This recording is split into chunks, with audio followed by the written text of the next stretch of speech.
Իմ գնահատականը հետևյալն է. մենք ունենք ադեկվատությունը կորցրած առաջնորդ։ Վերջերս մի հանճարեղ միտք հնչեց, որ Հայաստանի անվտանգության երաշխավորը Ադրբեջանն է։ Չէ, հնչեց պետական պաշտոնյաների կողմից։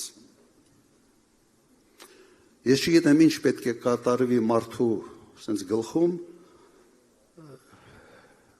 որ այսպիսի միտք կարող է հայտ գալ։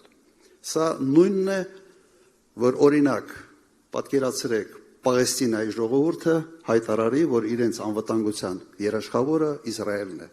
եւ վարչապետ Նեթանյահուն։ Այն ամեն ինչից հետո, ինչ կատարվեց այնտեղ, 70,000-ից ավել զոհ, որից 2/3-ը կին եւ երեխա է։ Հնարավոր այսպիսի բան։ Ուղղակի հնարավոր չէ։ Ինչի համար է սա արվում։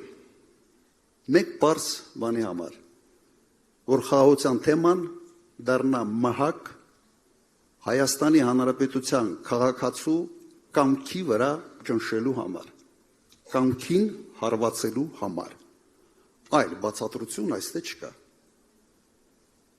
Պատրաստ ենք մենք դա հանդուրժել։ Կարծում եմ ոչ։ Եվ ընդհանրապես խաղաղության թեման չպետք է դառնա ընդհանրապես այս ընտրությունների համար ժողովրդի վրա ճնշում գործադրելու թեմա։